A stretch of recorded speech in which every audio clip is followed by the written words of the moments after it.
నమస్తే, welcome to Ravi కిరణాల news. ముందుగా బులెటిన్ హెడ్లైన్ చూద్దాం. లిక్కర్ స్కామ్ కేసుపై రోజా ఘాటు స్పందన. చంద్రబాబు మిథున్పై అనుమానాలపై ప్రశ్నల వర్షం. కేసులు పెట్టండి, భయపడే పరిస్థితి లేదన్న రోజా.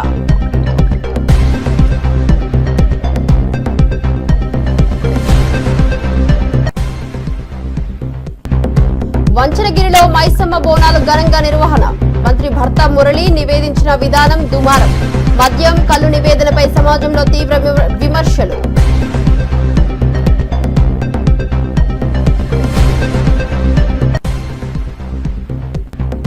పాత బస్తీపై బండి సంజయ్ సంచలన వ్యాఖ్యలు. పాత బస్తీ ఎవరి జాగీరి కాదని సంజయ్ స్పష్టం. అధికారులు వెళ్తే దాడులు చేస్తారని ఆవేదన.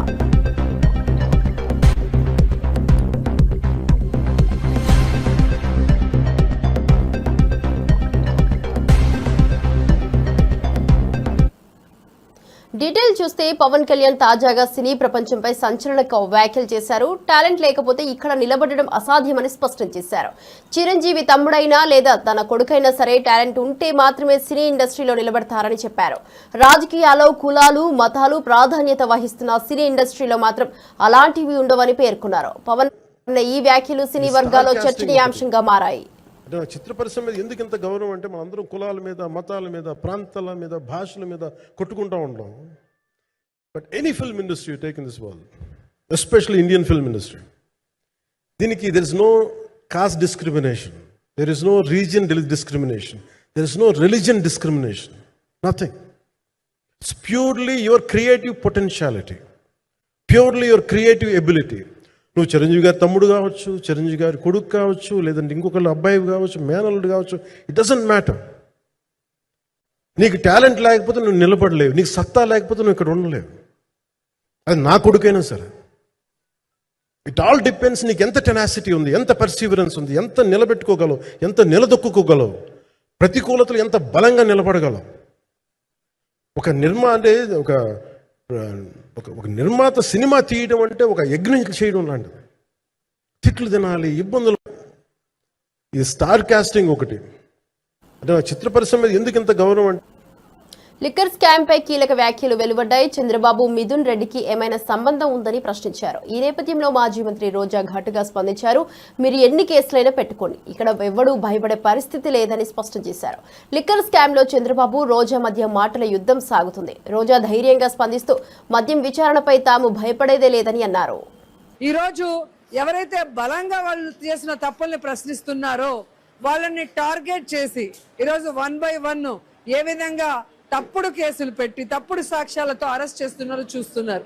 ముఖ్యంగా మిథున్ రెడ్డి గారికి ఈరోజు లిక్కర్ కి ఏం సంబంధమో నాకు చెప్పాలి. ఒక ప్రిన్సిపల్ సెక్రటరీ ఎవరైతే ఉంటారో ఆ శాఖకి ఆయన అడగరు, ఆ శాఖలో ఉన్న ఎండీని అడగరు. ఆ డిస్టిలరీస్ ఎక్కడి నుంచి మందు వస్తుందో వాళ్ళని అరెస్ట్ చేయరు, ఆ ఫ్యాక్టరీని మూతేయరు, ఆ ఫ్యాక్టరీల మీద ఎంక్వైరీ చేయరు, వాళ్ళని అరెస్ట్ చేయడానికి మనసు రాదు. కానీ సంబంధమే లేని ఎంతో మంది అఫీషియల్స్ ని అలాగే ముఖ్యంగా మిథునన్నని అరెస్ట్ చేయడం అనేది ఇది అక్రమ అరెస్ట్ కాదా అని నేను అడుగుతున్నా. ఇక్కడ ప్రభుత్వం అమ్మితే కమిషన్లు వస్తాయా, ప్రైవేట్ వాళ్ళు అమ్మితే కమిషన్లు వస్తాయా? జగన్మోహన్ రెడ్డి గారి ప్రభుత్వంలో లిక్కరు గవర్నమెంట్ షాపులు, ప్రతి పైసా గవర్నమెంట్కి వచ్చేది. దీంట్లో ఎవరు లంచాలు ఇచ్చేవాళ్ళు లేరు, తీసుకునేవాళ్ళు లేరు. కానీ ఈరోజు చంద్రబాబు నాయుడు ఏ విధంగా గవర్నమెంట్ షాపుల్ని ప్రైవేట్ వాళ్ళ చేతికిచ్చి వాళ్ళు విచ్చలవిడిగా పర్మిట్ రూములు పెట్టుకునే దానికి అవకాశం ఇచ్చాడు, విచ్చలవిడిగా బెల్ట్ షాపులు పెట్టుకోవడానికి అవకాశం ఇచ్చాడు. ఈరోజు 5 స్టార్ హోటల్స్ లో కూడా వాళ్ళు పెట్టుకోవడానికి ఫీజులు తగ్గించి దాదాపుగా సంవత్సరంలో 9% డబ్బులు పెంచుకునే అవకాశం ఇచ్చారు. కాబట్టి ఈరోజు వాళ్ళు ఏ విధంగా చంద్రబాబు నాయుడుకి లోకేష్ కి మరి ముడుపులు చెల్లిస్తున్నారు. ఆ లిక్కర్ మాఫియాకి, లిక్కర్ సిండికేట్ కి ఈరోజు అనుగుణంగా చంద్రబాబు నాయుడు ప్రభుత్వం ఈరోజు లిక్కర్ పాలసీ తెచ్చింది. కాబట్టి వాళ్ళు ఈరోజు ఏ విధంగా డబ్బులు దండుకుంటున్నారో ప్రజలు గమనిస్తున్నారు. వీళ్ళు తప్పు చేసి వీళ్ళ మీద సిట్ ఎంక్వైరీ చేసుకొని వీళ్ళు జైలుకి పోవాలి. అది వదిలేసి తప్పే చేయని జగనన్న చుట్టూన్న అఫీషియల్స్ కి, జగనన్నకి నమ్మకస్తుడుగా ఉన్న మిథున్ రెడ్డిని ఈరోజు భయపెట్టాలో బెదిరించాలని కేసులు పెట్టి లోపల పెడితే ఇక్కడ ఎవడు భయపడే పరిస్థితి లేదు. ఎందుకంటే పెద్దిరెడ్డి ఫ్యామిలీ అంటేనే చంద్రబాబు నాయుడుకి నచ్చదు, అది అందరికీ తెలిసిన విషయం. గతంలో అధికారంలో వచ్చినప్పుడు సంబంధమే లేకుండా మిథునన్న మీద ఎలా కేసు పెట్టి లోపల పెట్టారో మనం చూసాం. మిథునన్న ఏమన్నా ఓడిపోయాడా? మళ్ళీ గెలవలేదా? మళ్ళీ ఈ రోజు కేసు పెట్టి లోపల పెడితే ఎవరు కూడా తప్పు అనుకోరు. ఎందుకంటే జగన్ అన్నకి అండగా నిలబడింది పెద్దిరెడ్డి కుటుంబం. ఈరోజు రాష్ట్ర వ్యాప్తంగా మీరు చూస్తే మెజార్టీ జిల్లాలు వాళ్ళు నించొని పనిచేస్తున్నారన్న కక్షతో వాళ్ళని దెబ్బ కొడితే పార్టీని దెబ్బ కొట్టినట్టు జగనన్నను దెబ్బ కొట్టని ఒక చీప్ పాలిటిక్స్ చేస్తున్నాడు చంద్రబాబు నాయుడు. చంద్రబాబు నాయుడు తెలుసుకోవాల్సింది, ఎన్ని దెబ్బలు కొడితే అంత బౌన్సింగ్ లో పైకొచ్చి నిన్ను నీ కూటమి ప్రభుత్వాన్ని కూకటి వేలతో సహా పెకిలించేస్తారు వైఎస్ఆర్ కాంగ్రెస్ పార్టీ కుటుంబ సభ్యులు, అలాగే ప్రజలన్న విషయం చంద్రబాబు నాయుడు, లోకేష్, పవన్ కళ్యాణ్ తెలుసుకోవాలని కూడా ఈ సందర్భంగా తెలియజేసుకుంటున్నా. అలాగే మగవాళ్ళు అయితే తప్పుడు కేసులు పెట్టి లోపల పెట్టొచ్చు, ఆడవాళ్ళు అయితే వాళ్ళ క్యారెక్టర్ల గురించి తప్పుగా మాట్లాడిచ్చచ్చు అనుకుంటున్నారేమో. ఈరోజు ఎవరిని వదిలిపెట్టాం. ఒక మహిళగా నా మీద వేసిన అభాండాల్ని, నన్ను చులకనగా మాట్లాడిన మీ భానుప్రకాష్ ని ఖచ్చితంగా వదిలిపెట్టే పరిస్థితి లేదు. మీరు కాదు, మిమ్మల్ని పుట్టించిన ఖర్జూరపు నాయుడు కూడా వాడిని కాపాడలేడని కూడా ఈ సందర్భంగా. రాష్ట్ర కూటమి ప్రభుత్వం ఏడాది పూర్తి చేసుకున్న సందర్భంగా మంత్రి కింజారపు అచ్చెన్నాయుడు పెందుర్తిలో ఇంటింటి కార్యక్రమం చేపట్టారు. ఈ సందర్భంగా మంత్రి ఇంటింటికి వెళ్లి ప్రజలతో చర్చించి సూపర్ 6 పథకాల అమలుపై వారు అభిప్రాయాలు సేకరించారు. ప్రజల సమస్యలను అడిగి తెలుసుకుని ప్రభుత్వం అందిస్తున్న సంక్షేమ పథకాలు ఎలా ఉపయోగపడుతున్నాయో తెలుసుకున్నారు.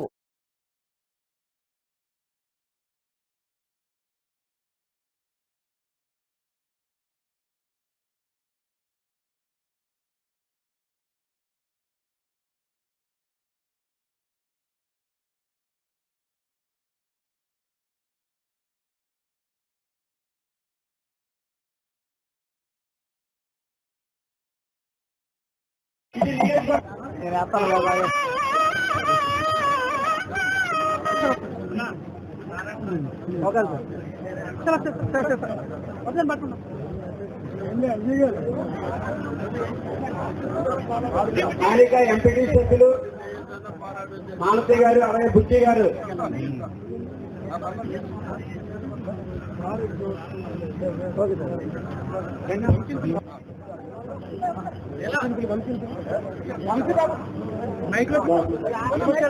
కెమెరాలు బయటికి రండి.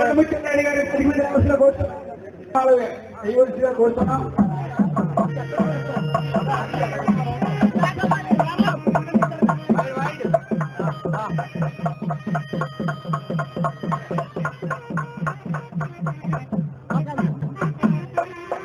శక్తిని మీరు ముందుకు తీసుకెళ్లి నడిపించడంలో మా అజయ్ గారు సుపరిపాలనలో తొలి కార్యక్రమం చాలా మటుకు మీకు కంప్లీట్ చేద్దాం సార్, మీ ఆదేశాల మేరకు. కావున ఈ కార్యక్రమాన్ని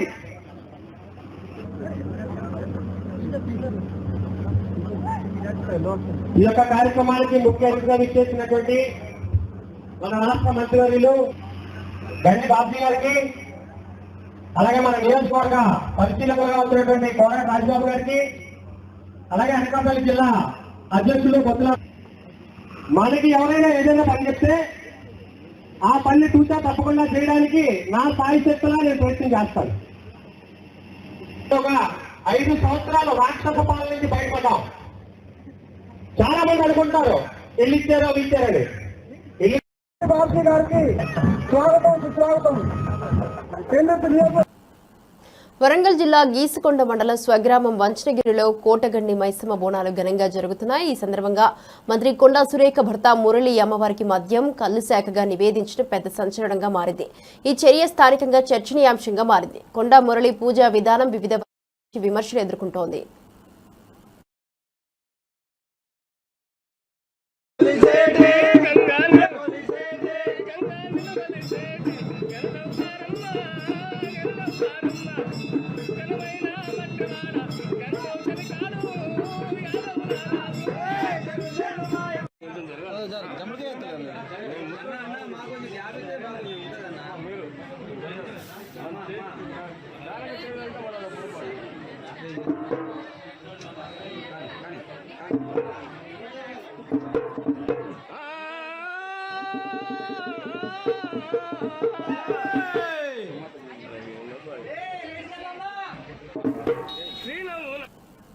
భాజపా నేత బండి సంజయ్ పాత బస్తీ రాజకీయాల్లో హాట్ కామెంట్స్ చేశారు. పాత బస్తీ ఎవరి జాగీరు కాదని, హిందూ సమాజం భాగ్యలక్ష్మి అమ్మవారి పాదాల వద్ద జై శ్రీరామ్ అని గర్జించిందని చెప్పారు. పాత బస్తీలో ట్యాక్స్ ఎవరు కడుతున్నారని ప్రశ్నించారు. కరెంటు బిల్లులు, ఇతర బిల్లుల కోసం అధికారులు వెళ్లినప్పుడు అక్కడ దాడులకు పాల్పడుతున్నారని ఆయన ఆందోళన వ్యక్తం చేశారు. ఇక్కడ ఏ పండుగ చేయాలని కూడా వాళ్ళను వీళ్ళను పైసలు అడుకొని ఉత్సవాలు చేసుకునే పరిస్థితి ఈ తెలంగాణ రాష్ట్రంలో వచ్చిందంటే హిందువుల బతికేందో ఒక్కసారి వచ్చిన అయ్యా పాంచన్ మేము జాతర చేసుకుంటాం, అయ్యా పాంచన్ మేము బోనాలు చేసుకుంటాం, అయ్యా పాంచన్ మేము గణేష్ నవరాత్రి ఉత్సవాలు చేసుకుంటాం, అయ్యా పాంచన్ హనుమాన్ జయంతి ఉత్సవాలు చేసుకుంటాం, మాకు పైసలు ఇయ్యా అని చెప్పి ప్రభుత్వాలను అడుక్కునే పరిస్థితి రావడం ఇంత సిగ్గుచేటో ఒక్కసారి ప్రతి హిందూ భాగ్యంలో ఉన్న ప్రతి హిందువు ఇలా గుండె మీద చేసుకుని ఆలోచించాడన్న.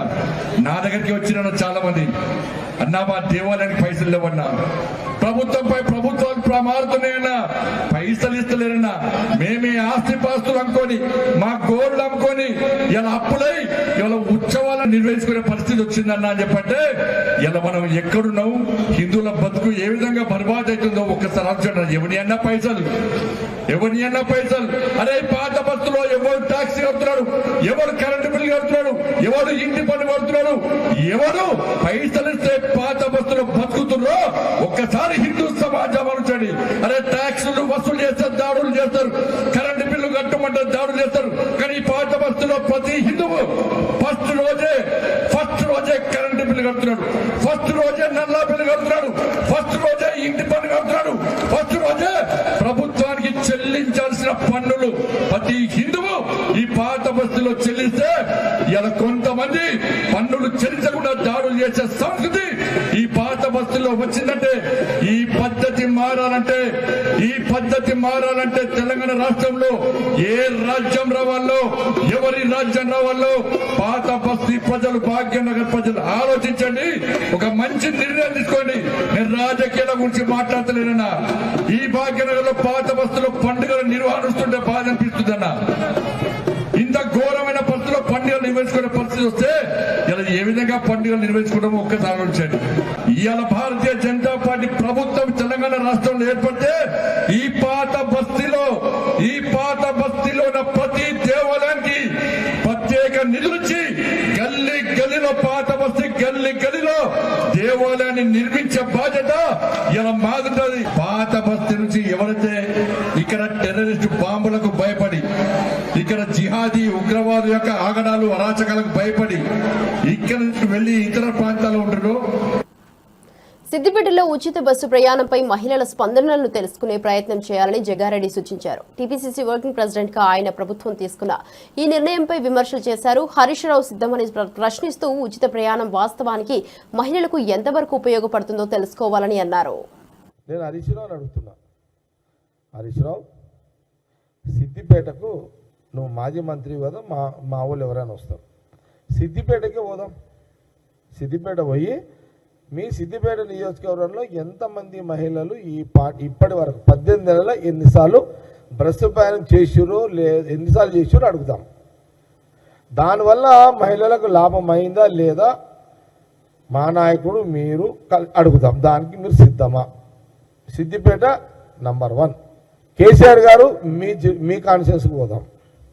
మీరు మీ ప్రోటోకాల్ మాజీ సీఎం 10 సంవత్సరాలు కాబట్టి మీరు, నేను సీఎం రేవంత్ రెడ్డి గారిని ఒప్పిస్తా, మీ ఇద్దరు కూర్చోండి గజ్వేల్ నియోజకవర్గంలో సీఎం రేవంత్ రెడ్డి గారు, మా ట్రాన్స్పోర్ట్ మినిస్టరు పొన్నం ప్రభాకర్ గారు వస్తారు, మీరు మాజీ సీఎంగా ప్రతిపక్ష నాయకుడు, మీరు గజ్వేల్ కాన్స్టిట్యుయెన్సీలో మీరు కూర్చొని మహిళల మీటింగ్ పెడతాం. ఖర్చు అంతా సీఎం రేవంత్ రెడ్డి గారు పెట్టుకుంటారు, ముఖ్యమంత్రి గారు పెట్టుకుంటారు.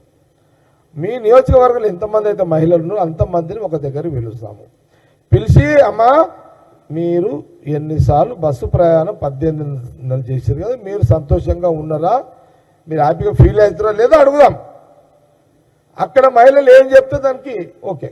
ఒక దగ్గర ఏదో అన్నాడు కేటీఆర్, ఏమని, ఉచిత బస్సు ప్రయాణం ఇచ్చిర్రు, ఆడవాళ్ళు సీట్లు దొరకక ఇబ్బంది కొట్టుకుంటున్నారు అని అన్నాడు. అసలు అంతకుముందు ఆర్టీసీ బస్ ఎక్కడానికి సిద్ధంగా లేని తెలంగాణ ప్రజలు అసలు ఆర్టీసీ అంటే పేద ప్రజల ప్రయాణం. ఇప్పుడు నేను మాట 15-20 ఏళ్ళలో బస్సులో తిరుగుతున్నాం. నేను ఎమ్మెల్యే కాకముందు రోజు బస్సులో తిరిగేటోను కదా. మేమంతా బస్సులో తిరిగి వచ్చినాము. మీరు బస్సులలో తిరిగి వచ్చిన వాళ్ళే. దీనికి సిద్ధమా కేసీఆర్ గారు? నేను సీఎం రేవంత్ రెడ్డి గారిని ఒప్పిస్తే మీ కాన్స్టిట్యూన్సీలో కూర్చొని మహిళలను అడుగుదాం. సరే, టీపీసీసీ ఉపాధ్యక్షులు కోట నీలిమ గారు మరియు legal cell chairman Shri Ashok Goud గారి ప్రెస్ మీట్ లో కీలక అంశాలు చర్చించబడ్డాయి. ఈ సమావేశంలో అశోక్ గౌడ్ చేసిన కీలక వ్యాఖ్యలు చర్చనీయాంశంగా మారాయి. పార్టీ పరంగా తీసుకున్న నిర్ణయాలు మరియు భవిష్యత్తు కార్యాచరణపై స్పష్టత ఇచ్చారు. లీగల్ సెల్ ఇకపై తీసుకునే చర్యలకు సంబంధించి అశోక్ గౌడ్ వివరణ ఇస్తూ రాష్ట్ర వార్తా ప్రముఖంగా నిలిచారు. ఇక ఈ సమావేశం పార్టీ కార్యకర్తలకు ఆత్మవిశ్వాసం నింపినట్లు నీలిమ గారు తెలిపారు. ఈ మీటింగ్ కోసం తెలంగాణ నుంచి మ్యాక్సిమం నెంబర్ డెలిగేట్స్ వెళ్ళడం జరుగుతుంది. Almost 100 to 150 delegates Telangana cell, Telangana Congress నుంచి వెళ్ళడం జరుగుతుంది. సీనియర్ లాయర్స్, ఎన్నో ఏళ్ల అనుభవం ఉన్న లాయర్స్, అన్ని సెక్షన్స్, క్రిమినల్ లా కావండి, సివిల్ కావండి, ఏ విషయం అయినా ఎక్స్పర్ట్స్ లా ఉన్న మన లీగల్ సెల్స్ లో ఉన్న లాయర్స్ అందరూ ఈ కాన్ఫరెన్స్ అటెండ్ చేస్తారు. అలాగే అక్కడ ఉన్న సెషన్స్ లో కూడా పార్టిసిపేట్ చేసి తెలంగాణ ఏ రకంగా ముందుకు నడుస్తోంది, ఎన్నో రిఫార్మ్స్ లో, లీగల్ రిఫార్మ్స్ లో, పాలసీ రిఫార్మ్స్ లో, లెజిస్లేటివ్ రిఫార్మ్స్ లో, అలాగే మన రిప్రజెంటేషనల్ డెమోక్రసీ ఎలా ఉండాలి, ఈ విషయాల్లో ముందరకు వెళ్తున్న తెలంగాణ గురించి అక్కడ రీసెర్చ్, వాళ్ళ అనుభవం చెప్పడం జరుగుతుంది. దీనికోసమని వర్కింగ్ గ్రూప్స్ ఇవాళ నిర్ణయం చేయడం జరిగింది. ఒక వర్కింగ్ గ్రూప్ తయారు చేస్తారు. దాంట్లో సబ్ గ్రూప్స్ ఉంటాయి వివిధ విషయాల మీద, ఎస్సీ ఎస్టీ లాస్ మీద, డీలిమిటేషన్ మీద, కాస్ట్ సెన్సస్ బీసీ వర్గీకరణ మీద, ఇలాగే వివిధ విషయాల మీద సబ్ గ్రూప్స్ కూడా తయారు చేయడం జరుగుతుంది. ఈ మొత్తం వర్కింగ్ గ్రూప్స్, సబ్ గ్రూప్స్ అంతా 25th దాకా కంప్లీట్ చేసి మీ ముందర మళ్ళీ ఆ టాపిక్స్ ఏం డిస్కస్ చేయబోతున్నాం పెట్టడం జరుగుతుంది. ముఖ్యంగా కాస్ట్ సెన్సస్ తీసుకొచ్చి సామాజిక న్యాయానికి నాంది తెలిపిన తెలంగాణ గురించి, ఉద్యమాల గడ్డైన తెలంగాణ గురించి లీగల్ ఎక్స్పర్ట్స్ మొత్తం దేశం ముందర వాళ్ళ రీసెర్చ్, వాళ్ళ పాయింట్స్. మద్యం కుంభకోణం విషయంలో మద్యం వ్యాపారంపై తీవ్ర విమర్శలు వెల్లువెత్తుతున్నాయి. నల్ల బ్యాడ్జీలు ధరించి నిరసనలో పాల్గొన్న ప్రజలు వైఎస్ జగన్ మరియు ఎంపీ మిథున్ రెడ్డిని ప్రధాన సూత్రధారులుగా ఆరోపించారు. మద్యం కుంభకోణంలో మనీ లాండరింగ్ కేసులు బయటపడటంతో ఇంకా ఆందోళనలు ఎక్కువయ్యాయి. అధికారాన్ని అడ్డం పెట్టుకుని కుంభకోణాలకు తెరలేపారని కందికుంట వెంకట ప్రసాద్ మండిపడ్డారు. ఇక్కడ డిస్మిస్ అయితే మళ్ళీ సుప్రీంకోర్టు వరకు పోయి వచ్చినాం అంటే మీ దృష్టిలో కోర్టులకి విలువ లేదా? అక్రమ కేసులని మాట్లాడుతూ ఉన్నారు, అక్రమ అరెస్టులని మాట్లాడుతూ ఉన్నారు. కోర్టులో మీరు యాంటిసిపేటరీ బెయిల్కి అప్లై చేసిన తర్వాత హైకోర్టు తిరస్కరించింది, మళ్ళీ సుప్రీంకోర్టు కూడా తిరస్కరించిందంటే there is a prima facie evidence. అందుకనే తిరస్కరిస్తాయి కోర్టు. అందులో ఈ మ్యాగ్నిట్యూడ్ కానీ గ్రావిటీ ఆఫ్ ద కేసు కానీ 3,500 కోట్ల రూపాయల మద్యం కుంభకోణం ఇది. దీంట్లో ఉన్నటువంటి గ్రావిటీ కూడా, ఈయన పాత్ర మీద ఉన్నటువంటి అభియోగాలు కూడా కోర్టు దృష్టికి పోయిన తర్వాత prima facie there is an evidence అని చెప్పేసి కోర్టు నమ్మే మీకు బెయిల్ యాంటిసిపేటరీ బెయిల్ తిరస్కరించింది అనేది వాస్తవమా కాదా? జగన్మోహన్ రెడ్డి అండ్ కంపెనీ ప్రజలకు తెలియజెప్పాల్సినటువంటి బాధ్యత ఉంది. ప్రజలు కూడా అర్థం చేసుకోమంటాను వీళ్ళ ఆలోచన విధానం, వీళ్ళ ఉలికిపాడుతనం. అంటే మభ్య పెట్టి ఎదురుదాడి చేసి ఏమైతుందిలే, ప్రజల్ని నిరంతరం మభ్య పెడతాము, దీని గురించి పట్టించుకునేవాడు ఎవరులే, రేపు పొద్దున కోర్టులో శిక్ష పడితే కదా అంటే డిఫెన్స్ ముందుగా ఎందుకు సెట్ చేసుకుంటున్నారండి? మీరు కోర్టులో కొట్టేస్తారన్నప్పుడు భయం ఎందుకు మీకు? అరెస్ట్ అనేది ఒక క్రిమినల్ కేసు జరిగినప్పుడు మీరు ఎవిడెన్సెస్ ట్యాంపర్ చేస్తారనో, బయట ఉంటే ఇంకా ఇబ్బందిగా ఇన్వెస్టిగేషన్కి అడ్డంకులు సృష్టిస్తారు. ఎందుకంటే మీరు చాలా ప్రభావవంతమైనటువంటి వ్యక్తుల వ్యవస్థలో. ఈ కొత్త సంస్కృతిని తెచ్చింది వైఎస్ రాజశేఖర రెడ్డి గారి హయాంలో మొదలైంది. ఇది గాలి జనార్దన్ రెడ్డిని ఎంకరేజ్ చేసింది మీరే. క్రోనీ క్యాపిటలిజంని ఎంకరేజ్ చేసింది మీరే. అడ్డగోలుగా ప్రకృతి వనరులు కానీ రాజకీయ వ్యవస్థల్ని కానీ అడ్డం పెట్టుకొని దోచుకొని మళ్ళీ ఆ డబ్బు ద్వారా రాజ్యాధికారాన్ని పొందొచ్చు. డబ్బు ఉంటే మమ్మల్ని ఎవరు ఏం చేయలేరు, అధికారం ఉంటే మమ్మల్ని ఎవరు ఏం చేయలేరు, రాజకీయ పార్టీ ఉంటే మమ్మల్ని ఎవరు ఏం చేయలేరు అనే ధీమాతో జీవనం కొనసాగిస్తూ ఉండేది, రాజకీయాలు చేస్తూ ఉండేది వైఎస్ కుటుంబమే. అందులో భాగంగానే ఈ రోజు కూడా మీరు నమ్మినటువంటి సిద్ధాంతం ఏంటంటే అధికారం వచ్చిన తర్వాత 151 సీట్లతో దాన్ని అడ్డం పెట్టుకుని ఇటువంటి కుంభకోణం, ఇది కేవలం ఒక మచ్చుక మాత్రమే, ఇది మద్యం కుంభకోణం. ఇంకా చాలా ఉన్నాయి మీరు చేసినటువంటి. కింది స్థాయి నుంచి పై స్థాయి వరకు మీరు నమ్మిండేది పేటెంట్ రైటు ఈ కుంభకోణాలకు ఎవరికి ఉందంటే వైఎస్ కుటుంబానికి, వైఎస్ఆర్ పార్టీకే, వేరెవరికి లేదు. ఆ రోజున మీ తండ్రి గారి అధికారాన్ని అడ్డం పెట్టుకుని కుంభకోణాలకు తెరలేపింది కూడా మీరే, జగన్మోహన్ రెడ్డి గారు. మీకు కొత్త ఏం కాదు ఈ రోజున. అసలు వైసీపీ ఎంపీ మిథున్ రెడ్డి అరెస్టు అక్రమమని వస్తున్న ఆరోపణలను హోంమంత్రి వంగలపూడి అనిత ఖండించారు. ఆయన అరెస్టు పక్కా ఆధారాలతో జరిగిందని, సరైన ఆధారాలు లేకుంటే కోర్టు రిమాండ్ ఎందుకు విధిస్తుందని ప్రశ్నించారు. శ్రీ సత్యసాయి జిల్లా మడకసిరిలో మీడియా సమావేశంలో మాట్లాడిన అనిత త్వరలో ఆ ప్రాంతంలో డిఫెన్స్ ఫ్యాక్టరీ ఏర్పాటు కానున్నట్లు తెలిపారు. మేము వెళ్ళి చేసిన తప్పేంటి? మేము అక్కడికి వెళ్ళి కనీసం మమ్మల్ని ఎక్కడికి పోనివ్వలే. మేము వెళ్ళి డిఎస్పీకి రిప్రజెంటేషన్ ఇచ్చి వచ్చినాం. డిఎస్పీకి రిప్రజెంటేషన్ ఇచ్చి వస్తే మా ఇద్దరి మీద అట్రాసిటీ కేసు పెట్టారు. అది అక్రమ కేసు అంటే అర్థమైందా? సో చాలామంది ఒక సోషల్ మీడియాలో ఒక పోస్ట్ని ఫార్వర్డ్ చేసినందుకు, ఒక వచ్చిన పోస్ట్ని రీట్వీట్ చేసినందుకు, ఫార్వర్డ్ చేసినందుకు ఒక కేసు పెట్టారు. అది అక్రమ కేసు అంటే. అమ్మఒడి ఒకరికి ఇస్తానంటే, ఇద్దరికి ఇస్తానంటేవి ఒకరికే ఇచ్చేవి ఏంటి అని చెప్పి ఒక సోషల్ మీడియాలో ఒక పోస్ట్ పెట్టినందుకు దాన్ని అర్ధరాత్రులు ఇంట్లోకి దూగి లైట్లు పగలగొట్టి ఏదో డెకాయిట్ని తీసుకెళ్ళడం అదే అక్రమ అరెస్ట్ అంటే. అర్థమైందా? అసలు సంబంధమే లేని ఇష్యూలో ముఖ్యమంత్రి అన్ని సంవత్సరాలు ముఖ్యమంత్రి చేసిన వ్యక్తిని, ప్రతిపక్ష హోదా కలిగిన వ్యక్తిని 53 రోజులు మీరు అక్రమంగా అరెస్ట్ చేసి జైల్లో పెట్టారు. అదే అక్రమ అరెస్టులు అంటే. ఈరోజు సాధారణంగా జగన్మోహన్ రెడ్డి ఊర్లోకి వస్తున్నాడంటేనే షాపులన్నీ మూయించేసి మా ఇంట్ల దగ్గర హౌస్ అరెస్టులు చేసి మమ్మల్ని కూడా రోడ్డు మీదకి రానివ్వకుండా చేశారు. అవి అక్రమ అరెస్టులు అంటే. ఇవి కాదు అక్రమ అరెస్టులు అంటే. అది అక్రమ అరెస్టో సక్రమ అరెస్టో కోర్టులు చెప్తాయండి. ఒక ఎంపీని అరెస్ట్ చేయడం అనేది it's not a easy thing. ఎన్నో ఎవిడెన్స్లు ఉండి, పక్కా ఎవిడెన్స్లు ఉంటేనే కానీ ఒక ఎంపీని అరెస్ట్ చేయలేం. ఈరోజు నాలాంటి దాన్నో మీలాంటి దాన్నో తీసుకొచ్చి ప్రతిపక్షంలో ఉన్నప్పుడు ఎలాగోలా చేసేయచ్చు, ఏదైనా కేసు పెట్టవచ్చు. కానీ ఒక ఎంపీ మీద మేము పెడుతున్నాం, అరెస్ట్ చూపించారు అనేటప్పుడు వితౌట్ ఎనీ ఎవిడెన్స్ చేయకూడదు. అన్నమయ్య జిల్లా లక్కిరెడ్డిపల్లి పోలీస్ స్టేషన్లో వైసీపీ నేత మాజీ ఎమ్మెల్యే రమేష్ కుమార్ రెడ్డిపై కేసు నమోదు చేశారు. సీఎం చంద్రబాబు, మంత్రి మండిపల్లి రాంప్రసాద్ రెడ్డిపై అనుచిత వ్యాఖ్యలు చేసినందుకు ఆయనపై టీడీపీ నాయకుడు మదన్ మోహన్ ఫిర్యాదు చేయగా పోలీసు అధికారులు కేసు నమోదు చేశారు. మంత్రి రాంప్రసాద్ రెడ్డి సోదరుడు కూడా ఫిర్యాదు చేయడంతో లక్కిరెడ్డిపల్లిలో ఉద్రిక్తత నెలకొంది.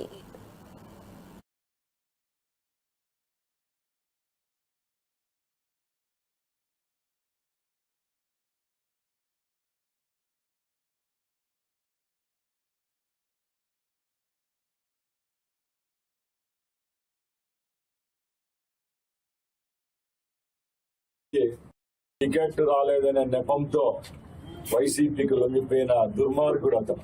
పెదవా, నీ స్థానం ఏదో కనుక్కో, నీ స్థానం కనుక్కోరా ఫస్ట్. నువ్వు నీ పార్టీలో నిన్ను పార్టీలో చేర్చుకునేదానికి కూడా ఇష్టం లేకపోతే నీ బంధువుల ద్వారా రాయబారం నడిపి నువ్వు పార్టీలో చేరిందని నన్ను కామెంట్ చేసినావు. నువ్వు ఆ రోజు పార్టీ మీద మమకారం లేక అమ్ముడుపోయిన వ్యక్తివి నువ్వు నా మీద కామెంట్ చేసే శక్తి నీకుందని అడుగుతున్నా. నేను అట్లా భయపడే వ్యక్తిని కాదు. పార్టీలో ఉన్న వాళ్ళకు చెప్తున్నా, పార్టీ నుంచి బయట పోయిన వాళ్ళకు చెప్తున్నా. ఇంకా కొన్ని కోవర్టు కుక్కలు ఉన్నాయి పార్టీలో.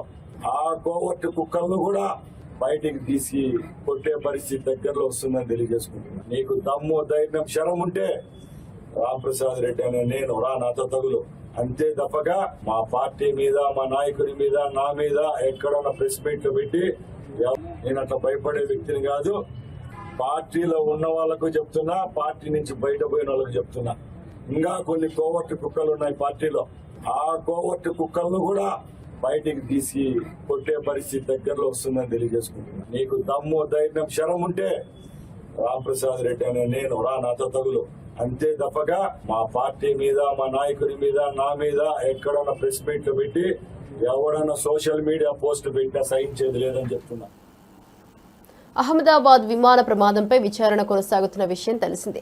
ప్రాథమిక నివేదిక వచ్చినప్పటికీ తుది నివేదిక వచ్చాక మరిన్ని వివరాలు తెలుస్తాయని రామ్మోహన్ నాయుడు తెలిపారు. భవిష్యత్తులో ఇలాంటి ప్రమాదాలు జరగకుండా చర్యలు తీసుకుంటామని ప్రకటించారు. అయితే ఈ ప్రమాదంపై విదేశీ మీడియా అసత్యాలు ప్రచారం చేస్తోందని ఆయన ఆరోపించారు.